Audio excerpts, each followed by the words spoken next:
He just wanted a quiet meal. A booth in the back. Some peace. But when the waitress told him his service dog wasn't welcome, the combat veteran didn't raise his voice, he simply refused to move. What happened next turned a simple diner visit into a moment that would shake the entire town. Because 2 hours later, a row of Marines walked in, and the air turned electric. Why did they come? And what were they about to reveal that no one in that restaurant saw coming? Eric sat in the far corner booth of a sleepy roadside diner, his service dog Max curled neatly at his feet, unmoving like a trained sentinel. The morning rush had passed. The clink of cutlery and the soft hum of a dusty jukebox made the place feel safe, comforting even. It was supposed to be just breakfast. Bacon, eggs, a coffee refill or two. No attention, no drama. But then a sharp voice pierced the quiet. "Sir, pets aren't allowed here." The waitress, mid-40s with a forced smile, stood over his table holding a pot of lukewarm coffee and a disapproving glare. Eric glanced up, calmly replying, "He's a service animal." He reached for the thin black leash that looped gently around Max's harness, the word service stitched in bold, white letters. Still, the woman pressed on.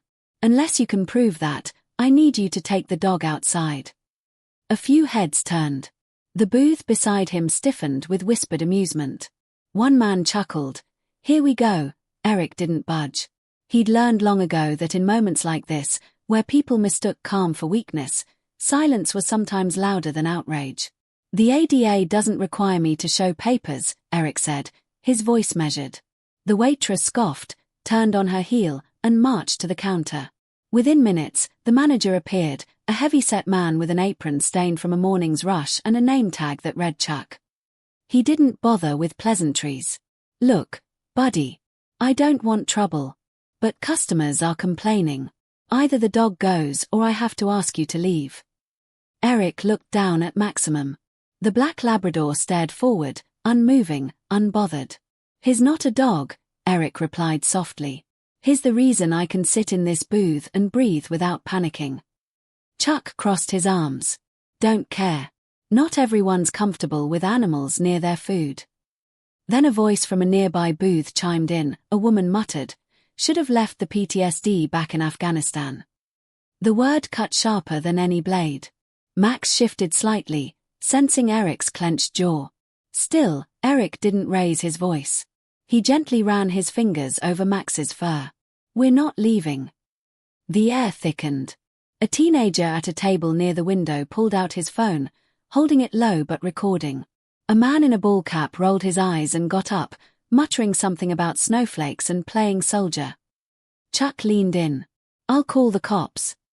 Eric didn't flinch. "Go ahead." It wasn't a threat. It was exhaustion. It was pain. It was the weight of being challenged, again, in public, for needing help that wasn't visible to others. The waitress returned with a receipt tray, slamming it on the table. "Pay and go. We don't need a scene." Max didn't move. Eric reached into his wallet, slowly, and placed the exact amount for the meal on the tray. But he stayed seated. 2 booths down, the teenager's camera continued recording, capturing every line on Eric's weathered face, every tremble in his hand that he tried to hide. No one offered help. No one offered understanding. And in that moment, Eric wasn't just a veteran. He was a man on trial, his worth and pain being questioned for the crime of surviving and asking to eat in peace. Eric wasn't born with the silence that cloaked him now, he earned it. Years ago, before the shadows took root, he had a voice that laughed loud and lived louder. A top recruit from a rural Mississippi town, Eric was always the kind of man who volunteered first and questioned last. The kind who wrote letters home with bad jokes and doodles in the margins. He enlisted at 19, fresh out of high school, full of ideals and muscle and dreams of making a difference.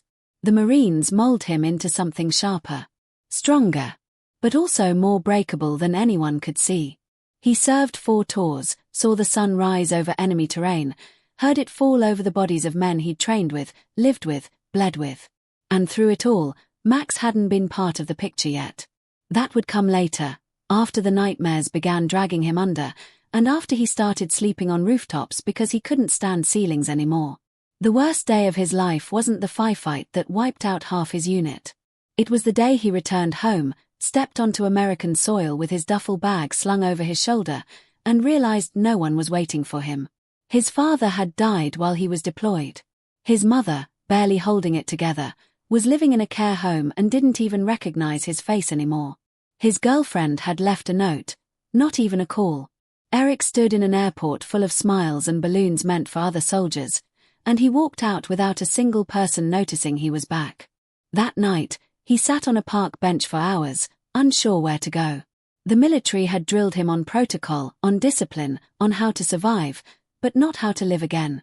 The first few months back home were a blur. Panic attacks in grocery stores. Flashbacks triggered by the crack of fireworks. He tried holding down a job. 3 of them, in fact. One at a warehouse, one at a construction site, and one at a night shift gas station where he found himself staring at the security monitors, flinching every time someone reached into their jacket. He drank. He stopped answering calls. He didn't make new friends. People called him intense or paranoid. They didn't see the landmines still going off in his head. It was during one of those long nights walking the streets, hood up, eyes scanning shadows, that he collapsed in an alley behind a Salvation Army, shaking uncontrollably, unable to breathe. That was the night Max found him. Or, more accurately, the night Max was placed beside him. A woman named Carla from the VA therapy unit had been tracking Eric's spirals. She knew he wouldn't come involuntarily. So she brought Max to him, black fur, calm eyes, and an instinct like he'd been born just to wait for Eric. At first, Eric resisted. He didn't need help, he told himself. He certainly didn't need a dog. But Max wasn't a pet. He didn't lick faces or beg for food. He simply laid there, close enough to touch, far enough not to intrude. The first time Eric woke up from a nightmare with Max beside him, panting quietly, paw on his chest like a grounding weight, he realized he hadn't screamed. Training with Max changed everything. The Labrador learned to detect spikes in Eric's blood pressure, to recognize signs of disassociation, to guide him out of crowds when his breathing shortened and his vision tunneled. Max never barked, never strayed, never failed. He was more than a support animal, he was a comrade, one that didn't carry a rifle but still stood between Eric and the ghosts that clung to him. Slowly, life began to stitch itself together again. Eric found a part-time job at a mechanic's garage that didn't ask too many questions. He rented a one-room apartment near the edge of town. He even started speaking in full sentences again to strangers. But restaurants, crowds, public spaces with unfamiliar exits and judgmental stares, those were battlefields in their own right. Still, every few weeks, he challenged himself to go out. Today had been one of those days. The diner, with its greasy counters and dim booths, had seemed like a manageable risk. Until it wasn't. Now, as he sat there gripping the edge of the table, watching Max remain calm under the heat of conflict, Eric felt that familiar tremble in his bones. Not fear, but rage buried under shame. Not because of the confrontation itself, but because he still had to explain. Still had to justify his existence. Still had to look into the eyes of people who only saw a man with a dog, not the decade of combat and trauma packed into every silent moment he endured. He thought of how many other veterans had probably faced the same treatment, forced to relive humiliation in places as mundane as diners and supermarkets. He thought of the friends he'd buried, the medals collecting dust in a drawer, the promise the government made to him that seemed to vanish the minute his boots left foreign soil. Most of all, he thought of the absurdity, that after everything, after all the wounds and therapy and clawing back to stability, the breaking point might just be this booth, this coffee, this moment. Eric didn't come to the diner looking for trouble. He came to reclaim something simple, a meal, a moment of peace. But he hadn't realized that, in doing so, he would once again find himself in a battle. Only this time, the weapons were words, the battlefield a greasy linoleum floor, and the enemy wore aprons instead of uniforms. And yet, Max stayed ready beside him. Still. Watchful. Loyal. More marine than any of the diners would ever be. The air in the diner had curdled into something sour, thick with hostility and restraint. Eric could feel the stares digging into his skin like shrapnel, not just from the staff, but from the patrons who were suddenly invested in a confrontation they didn't fully understand. The teenage boy with the phone was still filming, his fingers clenched tightly around the device as he pretended to sip from a half-empty soda. A woman in yoga pants scoffed loudly from the booth near the window, muttering to her friend, "Everyone thinks they're entitled to special treatment these days." Her voice was loud enough to be heard but just low enough to avoid direct confrontation. Eric didn't turn. He was used to indirect shots. They were the most cowardly, but often the most lethal. Max remained by his side, stoic and alert, his tail flat, ears flicking only slightly at each rising voice.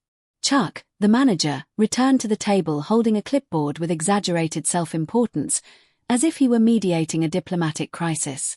"Look, I talked to corporate," he lied, wiping non-existent sweat from his brow. "And unless you show documentation, we're within our rights to refuse service." Eric raised a single eyebrow. The man had clearly Googled something between coffee orders. "The Americans with Disabilities Act says otherwise," Eric replied, his voice steady. He didn't yell. He didn't threaten. But there was a steel edge now. A quiet resistance born from years of needing to hold the line. You can't legally ask for proof. You can only ask two questions. Is it a service animal? And what task is it trained to perform? That's it. Chuck bristled, clearly not expecting a man like Eric, weathered, dressed plainly in worn jeans and a faded hoodie, to know the law better than he did. "Fine," he muttered. "What task does it perform?" Eric didn't hesitate. "He alerts me before I have a panic attack.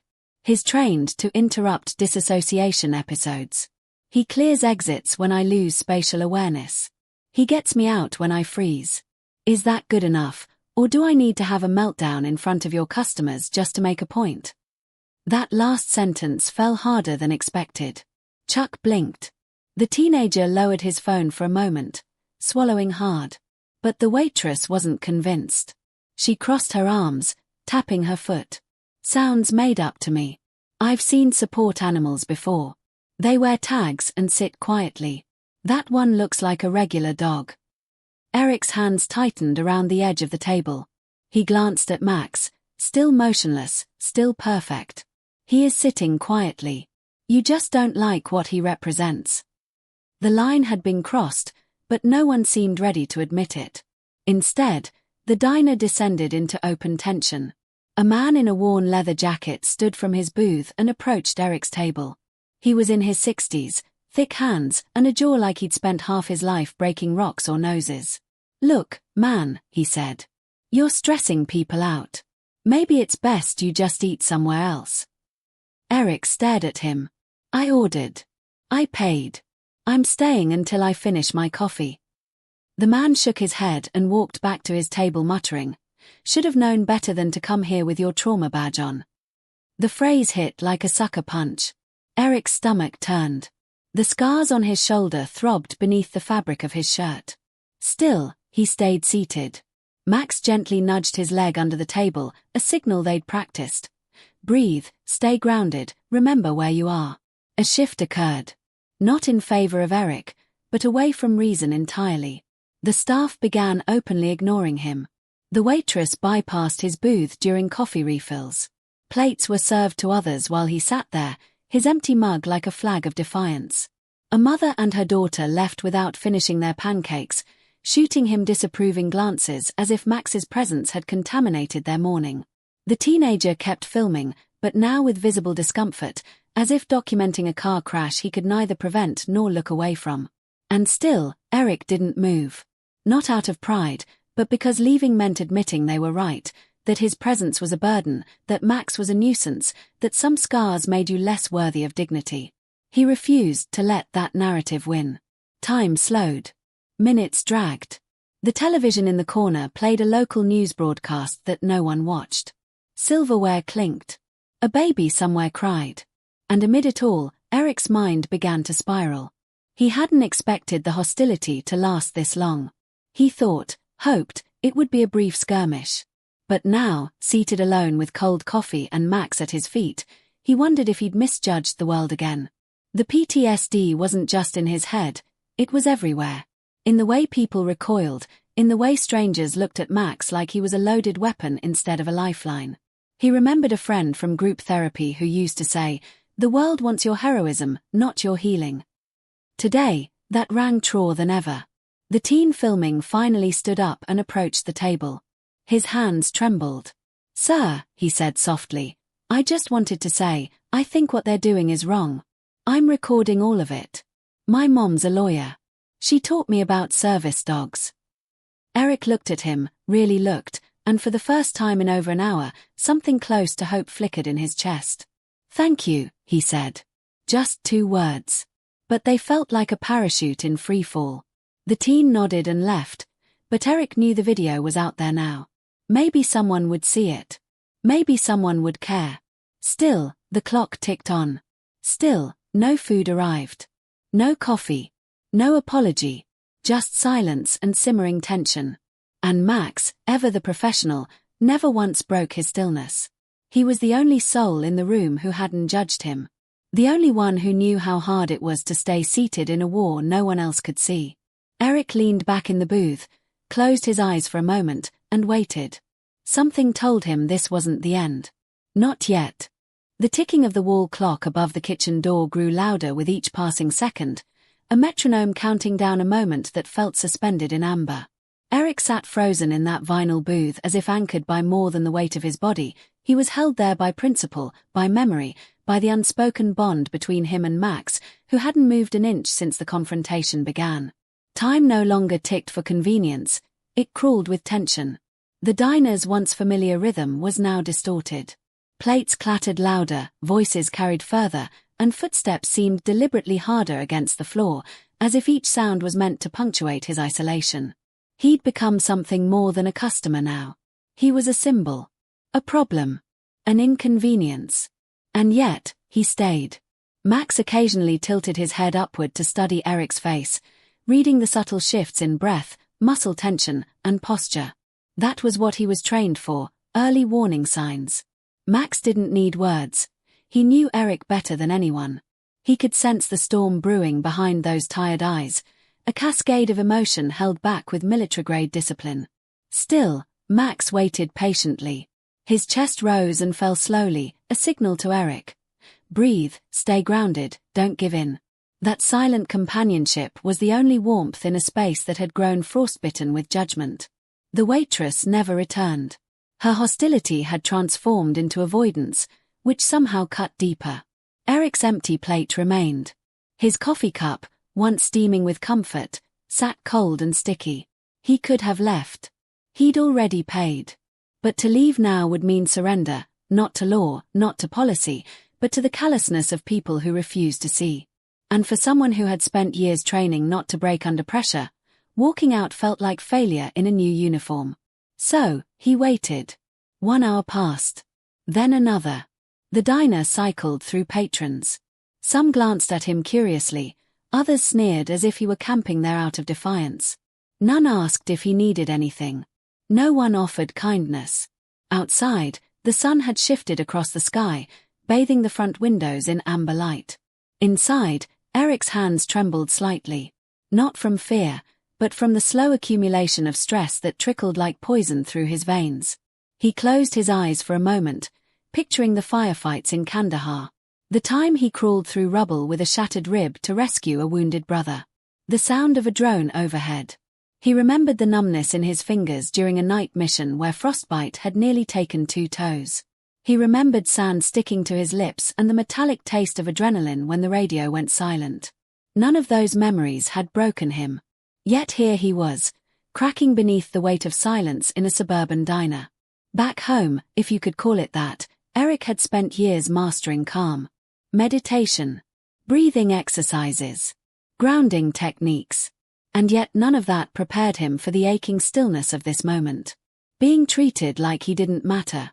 As if the 4 years he gave, the men he buried, the wounds stitched and reopened and stitched again, amounted to nothing. That sort of erasure could dismantle a person piece by piece. And Eric knew he wasn't the only one. He thought of the other veterans in group therapy. How many of them said the same thing in different ways? I feel invisible. That invisibility didn't just hurt, it hollowed you out. The teenager's absence stung. Eric had hoped the kid would come back, that maybe someone on the outside was paying attention.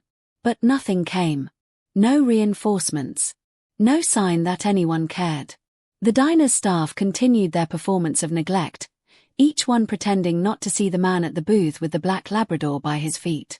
It became performative, an act of willful blindness, as if acknowledging him would mean acknowledging the system they upheld.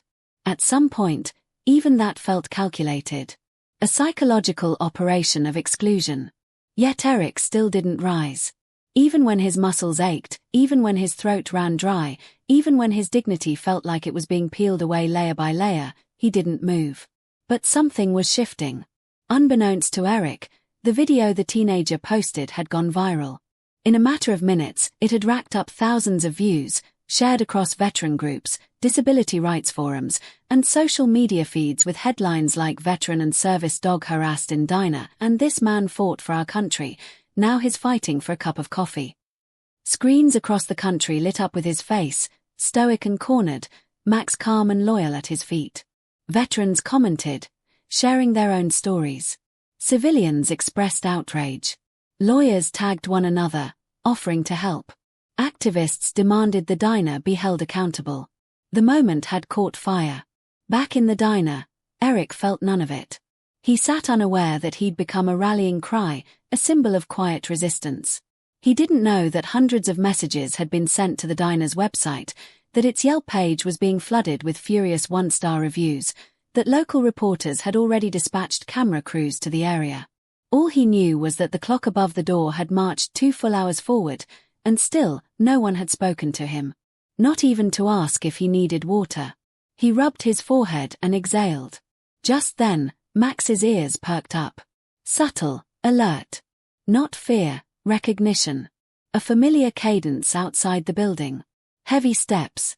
Deliberate rhythm. Boots. Eric didn't notice at first. He was too far into his own head.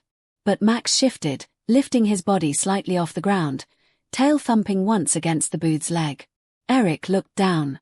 "What is it, buddy?" he murmured. Max didn't answer, but he never moved for no reason. A second later, Eric heard the dull squeak of the diner's door opening. The door creaked open with a slow hiss, letting in a gust of wind that carried a murmur of commotion from outside. A hush fell over the diner like a dropped curtain.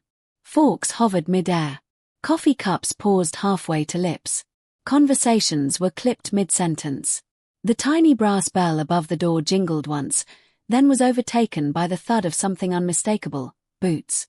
Heavy, synchronized, deliberate. Not the careless stomp of workmen or the hurried clatter of students. These were polished, rhythmic steps with meaning behind them. Authority wrapped in leather soles. Max rose to his feet instantly, tail low, body still but alert. Eric's hand instinctively found the harness strap as he turned slowly in the booth. And then he saw them. 6 Marines stood just inside the entrance, framed by the glow of the afternoon sun behind them. Their dress blues were pristine, buttons gleaming, posture razor-sharp. They didn't speak. They didn't move forward. They simply stood there, a phalanx of presence and purpose. The lead Marine, a tall, broad-shouldered man with silvering hair and a chest full of ribbons, scanned the room with ice-cold precision. His eyes landed on Eric. He nodded once. And then, one by one, the group moved toward Eric's booth in silent formation, boots thumping in perfect rhythm. With each step they took, the walls of the diner seemed to close in tighter. The manager's face blanched. The waitress dropped the coffee pot, porcelain shattering across the floor. No one dared breathe too loudly. Eric rose slowly as the Marines formed a half-circle around his booth. He recognized the man in front. Gunnery Sergeant Halvorsen. They had served together in Fallujah. Halvorsen's gaze softened only slightly as he stopped just a foot away. "Still got the same dog," he said in a low, steady voice. Eric nodded, his own throat too tight to answer. Max wagged his tail once, then sat between them, knowing he was now the center of something monumental. The silence stretched as every customer strained to hear. Halvorsen's eyes flicked to the staff behind the counter. "You know who this is?" he asked, not with arrogance, but with weight. The manager stammered, his earlier bravado long gone. A customer. There was a disagreement about the animal. Halvorsen raised one hand. That was all it took. This man, he said, his voice now loud enough to cut through the tension like a blade, dragged 2 of our brothers out of a collapsed munitions depot under sniper fire. He patched them up with torn scraps of uniform. He walked 5 miles with shrapnel in his side to get them back to base. And this dog, he paused, pointing to Max, was trained to keep him alive after the rest of the country stopped looking. Another Marine stepped forward, saluted Max, and placed a challenge coin on the table. The gleaming metal made a delicate clink, somehow louder than any of the whispers that followed. Someone from the kitchen peeked out, then quickly ducked back in. An older woman near the window began to cry quietly, dabbing at her eyes with a napkin. One by one, people began rising from their seats, not in protest, but in awkward reverence. The power dynamic in the room had shifted entirely.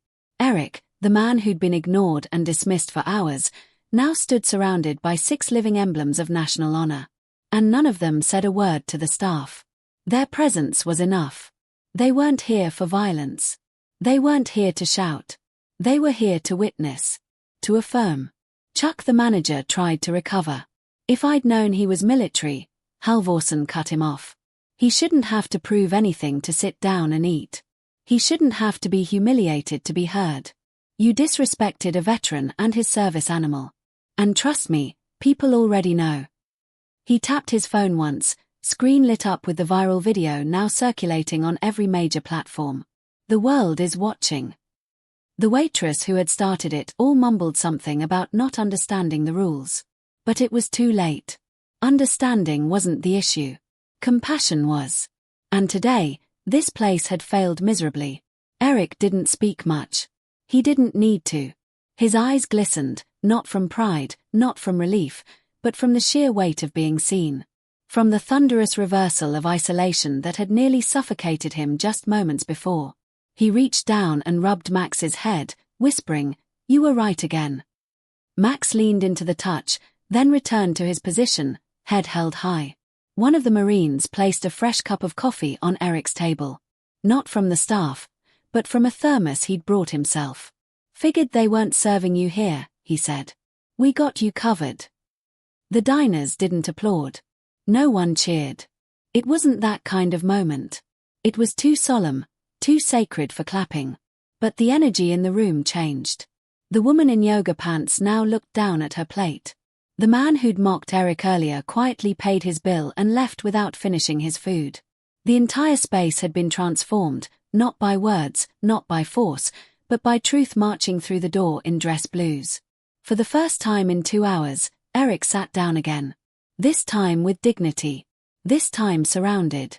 This time, not alone. The silence that followed the Marine's arrival wasn't the same as the silence that had suffocated the diner before. It was reverent now, heavy with the weight of realization. The kind of silence that replaces applause when people understand they've just witnessed something bigger than themselves. Eric sat with a straight spine, though fatigue threatened to fold him in half. He hadn't expected any of this. Not the video. Not the Marines. Not the sudden shift from being judged to being revered. The hot shame of being treated like a problem still lingered under his skin, but now it mixed with something else, validation. It wasn't pride, not exactly. It was more like being reminded that, despite everything, his struggle meant something. That he hadn't been forgotten. Halvorsen remained standing beside the table, hands clasped behind his back like he was back on parade ground. His presence alone was a shield. The other Marines stayed in formation, their eyes never wandering. Not a word passed between them now. Their role had been fulfilled. They had come not to defend Eric, but to witness for him. To make sure that everyone in that room knew he was not alone, that what had happened here was not going unnoticed. That the treatment of a veteran, of anyone, with such callous disregard would echo far beyond these 4 greasy walls. Chuck, the manager, shifted awkwardly behind the counter. His hands trembled slightly as he grabbed a rag and began wiping an already clean surface. The waitress, suddenly pale and quiet, had disappeared into the back kitchen, her apron abandoned on a stool. A young man with a delivery uniform stood by the door, frozen with a to-go bag in his hand, unsure if he'd walked into a ceremony or a reckoning. Eric lifted the cup of coffee handed to him by the Marine and took a sip. It was strong, just the way he liked it. The warmth coursed through him like a shock to the system, a sudden reminder that he was still here, still upright, still deserving. Finally, Halvorsen spoke again. Not to the staff, not to the patrons, but to Eric. "You saved my life," he said, his voice low, gravelly. "That day in Fallujah, you carried me and Perez through fire. I never forgot. Neither did anyone in our unit." When we saw the video, he trailed off, as if the sentence was too absurd to complete. "You don't deserve to be treated like this. No one does."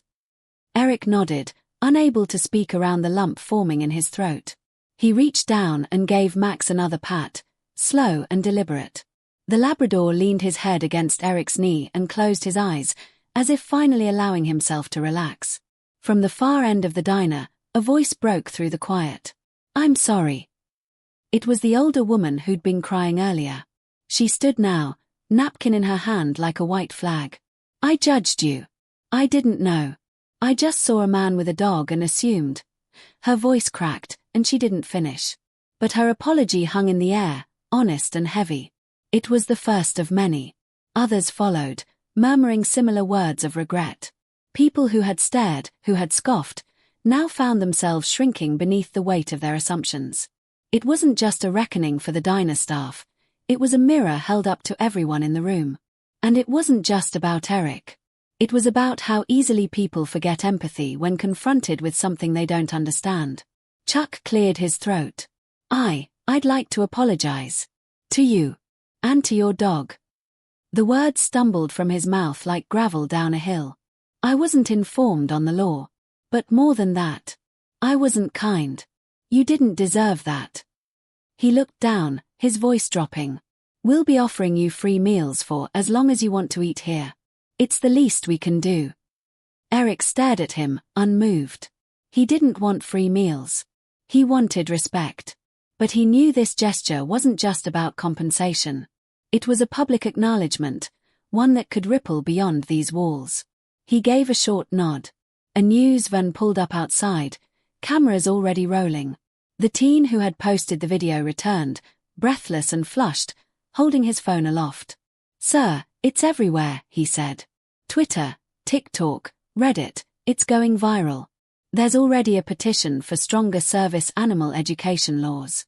Over 80,000 signatures in an hour." Eric blinked, barely able to process the speed at which the world moved. An hour ago, he had been just another invisible man with a leash. Now, he was trending. But it wasn't fame he felt, it was exposure. A raw vulnerability, standing in the light after years of hiding in the corners of rooms. The Marines began to turn to leave, their mission complete. Halvorsen lingered a moment longer. "If you ever need anything," he said, reaching into his jacket and pulling out a card. "Anything. You call me. No more fighting alone." Eric took the card with a shaking hand, nodding. Halvorsen clapped him gently on the shoulder and then followed the others out, their boots echoing across the diner floor like a procession of judgment and redemption. As the door swung shut behind them, the weight in the room finally lifted. Eric sat there for several minutes, unmoving. He looked around at the faces, some tearful, some ashamed, all silent. He didn't gloat. He didn't lecture. He simply reached for Max's leash, gave it a gentle tug, and stood. Max rose with him, tail wagging slowly. Eric turned to leave, his back straight, his eyes clear. The entire diner watched him walk out, not as a victim, but as something else. A reminder. A reckoning. A veteran who had never stopped serving, even when the world tried to forget.